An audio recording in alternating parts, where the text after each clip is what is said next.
آج ہم بات شروع کرتے ہیں کہ مسلمان ہوتا کون ہے۔ اصل میں دین اسلام میں نجات اس انسان کو ملتی ہے اور مسلمان وہ ڈکلیئر ہوتا ہے کہ جس کا اندر ایمان والا ہو، جس کے اندر ایمان دل میں موجود ہو، جو باطنی طور پر بھی اللہ تعالیٰ کے احکامات کی پابندی میں رہتا ہو۔ صرف ظاہری طور پر مسلمان ہو جانا اسلام اس کو مسلمان نہیں کہتا۔ مسلمان ہوتا کون ہے؟ اور اس میں آج ہم بات شروع کرتے ہیں سورہ بقرہ کی آیت جس کو آیت بر کہا جاتا ہے۔ اللہ رب العزت نے فرمایا وَلَكِنَّ الْبِرَّ مَنْ آمَنَ بِاللَّهِ وَالْيَوْمِ الْآخِرِ وَالْمَلَائِكَةِ وَالْكِتَابِ وَالنَّبِيِّينَ کہ اصل میں نیکی کیا ہوتی ہے؟ وہ نیکی یہ ہوتی ہے کہ تم اللہ کو مانو، آخرت کو مانو، اسی طرح فرشتوں کو مانو، کتابوں کو مانو اور اللہ کے انبیاءوں پر ایمان لاؤ۔ ان 5 عقائد کو کہا جاتا ہے فنڈامنٹل بلیفز۔ مسلمان وہ ہوتا ہے جو کم سے کم 5 چیزوں کو ماننے والا ہو اور ان چیزوں کو جو ان سین ہیں اس پر ایمان رکھنے والا ہو۔ اب بات کرتے ہیں ان 5 میں سب سے پہلی چیز ایمان باللہ پہ ہے۔ ایمان باللہ اس سے مراد توحید ہے، اور توحید عربی زبان کا لفظ ہے جس کا عام تو معنی لغوی طور پر اگر ہم دیکھیں بائی گرامیٹیکلی تو اس کا میننگ ہوتا ہے ایک معنی یا کسی چیز کو یکتا جان لینا۔ لیکن اگر ہم اسلامک پوائنٹ آف ویو سے دیکھیں تو اسلامک پوائنٹ آف ویو سے ہمیں یہ معلوم ہوتا ہے کہ توحید کہتے ہیں اللہ رب العزت کو ہر لحاظ سے، چاہے عبادت ہے، چاہے صفات ہیں، چاہے اس کی ذات ہے، چاہے کوئی بھی اینگل ہے، ہر ایک توحید ہی وہ عقیدہ ہے کہ انبیاء علیہ السلام نے اس کی ہی مکمل تبلیغ کی اور اپنے تمام امتیوں کو توحید کے بارے میں روشناس کروایا۔ ہمارے پیارے نبی صلی اللہ علیہ وآلہ وسلم نے جب کوہ صفا پر اعلان فرمایا تو آپ نے یہی بیان فرمایا تھا قولوا لا الہ الا اللہ تفلحون، اللہ کو ایک مان جاؤ تم کامیاب ہو جاؤ گے۔ اب ہم بات کرتے ہیں توحید کے حوالے سے قرآن مجید ہمیں کیا گائیڈ کرتا ہے۔ قرآن مجید میں اگر ہم توحید کے بارے میں غور کریں تو ہمیں یہ معلوم ہوتا ہے کہ قرآن مجید میں ہر صورت، ہر آیت دراصل توحید کا ہی بیان ہے، اور ہر صورت کے اندر جس چیز کو فوکس کیا گیا اللہ کی ملکیت کے حوالے سے، اللہ کی بادشاہت کے حوالے سے، اللہ کی صفات کو بیان کیا گیا تو یہ توحید ہی ہے۔ قرآن مجید میں توحید کا 3 طرح سے ذکر ملتا ہے۔ ایک، اللہ اپنی ذات میں تنہا ہے، اس کا کوئی شریک نہیں ہے، لا الہ الا ہو، اور آپ اس میں مطالعہ کریں تو آیت الکرسی، سورۃ البقرہ آیت الکرسی کا مطالعہ کریں، اس میں اللہ کی ذات اور صفات کے لحاظ سے توحید جو ملتی ہے اس پر مفسرین یہ کہتے ہیں کہ یہ توحید کی سب سے بڑی آیت ہے۔ اس کے ساتھ اگر آپ توحید میں مزید دیکھیں تو سورہ اخلاص ہمیں ملتی ہے۔ سورہ اخلاص کو خالص توحید کی سورت بھی کہتے ہیں۔ یقیناً اس کا ایک ایک لفظ قل هو اللہ احد، کہو اللہ ایک ہے، اللہ الصمد، اللہ بے نیاز ہے، لم یلد ولم یولد، نہ وہ کسی کی اولاد ہے نہ اس کی کوئی اولاد ہے، ولم یکن لہ کفوا احد، اور اس کے برابر کا اس جیسا بھی کوئی نہیں ہے۔ تو جہاں اللہ تعالیٰ کی ذات کا ذکر ہے توحید میں، اللہ کی صفات اور اسماء کا ذکر ہے توحید میں، تو قرآن مجید نے ایک اور چیز کا بھی ذکر کیا جس کو میثاق التوحید کہا جاتا ہے۔ توحید پر ایک پلج ہے، ایک ایسا وعدہ اللہ نے لیا کہ جو انسانیت سے، آدم علیہ السلام کی نسل سے، ہم انسانوں سے، ہماری دنیا میں آنے سے پہلے سورہ اعراف کے اندر اللہ نے فرمایا کہ ہم نے جب بنی آدم کو آدم کی پیٹھ سے نکالا تو ہم نے ان سے ایک وعدہ لیا کہ الستو بربکم، کیا میں تمہارا رب نہیں؟ قالوا بلا، سب نے کہا آپ ہمارے رب ہیں۔ تو اللہ نے فرمایا یہ وعدہ میں نے اس لیے لیا تاکہ کل قیامت کے روز کو یہ نہ کہے کہ جی ہم تو اس سے غافل تھے، ہمیں تو خبر نہیں تھی۔ تو 3 انداز ہیں قرآن مجید میں، ذات، پھر اللہ تعالیٰ کی صفات اور اسماء، اور تیسرا میثاق توحید کے بارے میں۔ اب ہم بات کرتے ہیں الوہیت اور ربوبیت کے فرق میں۔ اللہ تعالیٰ الہ بھی ہے اور اللہ تعالیٰ رب بھی ہے۔ اب دونوں میں کیا فرق ہے؟ آئیے اس پر بات کریں۔ مفسرین نے اس پر بات کی عام طور پر تو ہم یہ سمجھتے ہیں کہ الہ کا معنی بھی معبود ہے، اللہ ہے، اور رب کا معنی بھی اللہ ہے۔ یقیناً اس کے معنی کے اعتبار سے تو ہم دیکھیں تو فرق نہیں ہے، لیکن ڈیپتھ میں جائیں تو ہم جب پڑھتے ہیں الحمدللہ رب العالمین، وہ ہم رب کا لفظ استعمال کر رہے ہیں۔ کلمہ پڑھتے ہیں لا الہ الا اللہ، وہ ہم الہ کا لفظ استعمال کر رہے ہیں، تو یقیناً کوئی فرق ہے۔ اس پر بات کرتے ہیں، مفسرین فرماتے ہیں کہ اصل میں اللہ اپنی الوہیت میں بھی تنہا ہے، اپنی ربوبیت میں بھی تنہا ہے۔ توحید اصل میں یہ ہے۔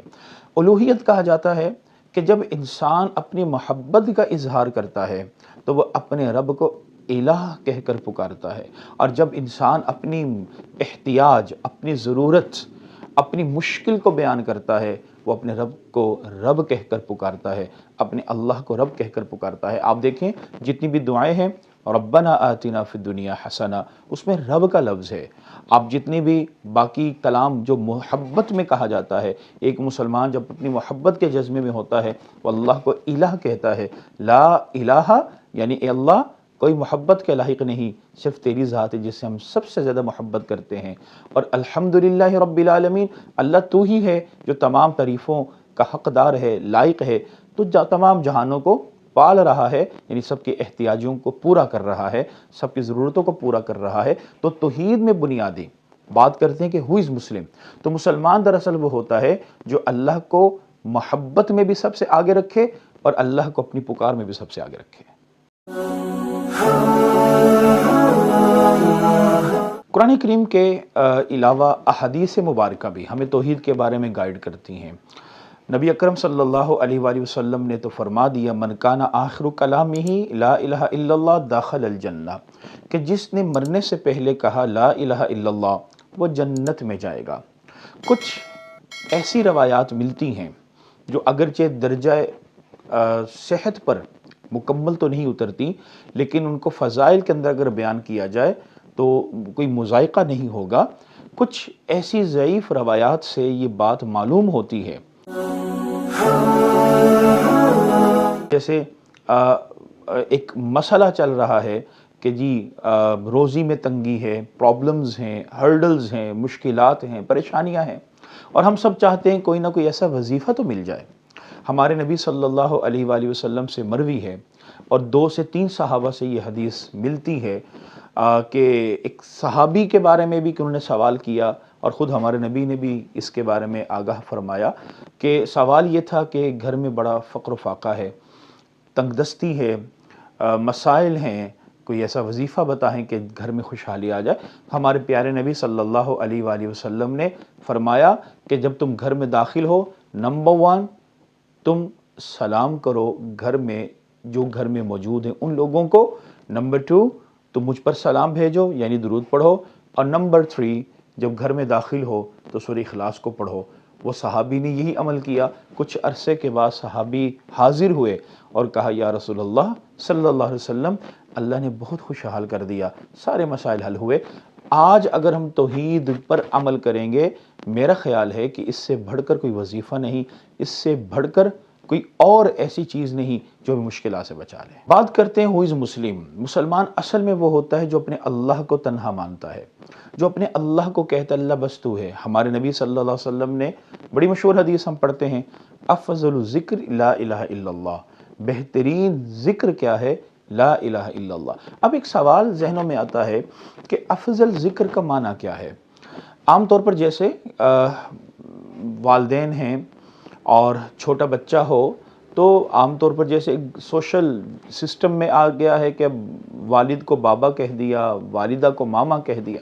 اب وہ چھوٹا بچہ جب اپنی ماں کو ماما کہتا ہے تو اس ماما کے دل سے پوچھے اس کو کتنی خوشی ہوتی ہے۔ جب وہ اپنے باپ کو بابا کہتا ہے اس کے بابا کو کتنی خوشی ہوتی ہے کہ مجھے بابا کہہ رہا ہے۔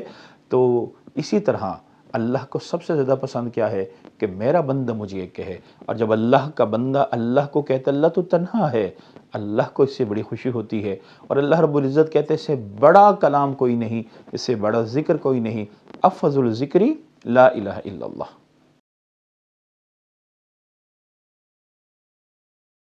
ہم بات کر رہے ہیں ہو از مسلم، اور آج ہمارا موضوع ہے توحید۔ قرآن مجید کی آیت ہے لو کان فیہما آلہۃ الا اللہ لفسدتا، اگر اس زمین و آسمان میں اللہ کا سوا کوئی اور ہوتا یہ نظام تباہ و برباد ہو جاتا۔ اب اس آیت مبارکہ میں اللہ نے ہمیں یہ سمجھایا کہ مور دین ون اگر گاڈز ہوتے تو پھر تباہ ہو جاتا نظام. اور کیوں ہوتا؟ بایولوجیکل، ایک خدا کہتا ہے یہ کرو، دوسرا کہتا وہ کرو. فرض کریں ایک دلچسپ مفروضہ جو عام طور پر ذہنوں میں آ سکتا ہے وہ یہ ہو سکتا ہے کہ یہ کہہ دیا جائے چلیں اگر دو ہوتے اور دونوں اختلاف نہ کرتے تو لڑائی نہ ہوتی، نظام تباہ نہ ہوتا، تو کیا پھر دو ہو سکتے تھے؟ آئیے اس کا جواب دیکھتے ہیں. تو ہم بات کر رہے ہیں کہ اگر خدا مور دین ون ہوتے، ایک سے زیادہ خدا ہوتے، تو کیا نظام تباہ نہ ہوتا؟ تو کیا وہ دو ہو سکتے تھے؟ پاسیبلٹی ہے. تو اس کے جواب میں آپ یہ سمجھ لیجئے کہ اگر فرض کریں ایک خدا کہتا ہے سورج مشرق سے نکلے، دوسرا کہتا ہے مغرب سے نکلے، تو اختلاف تو ہو گیا.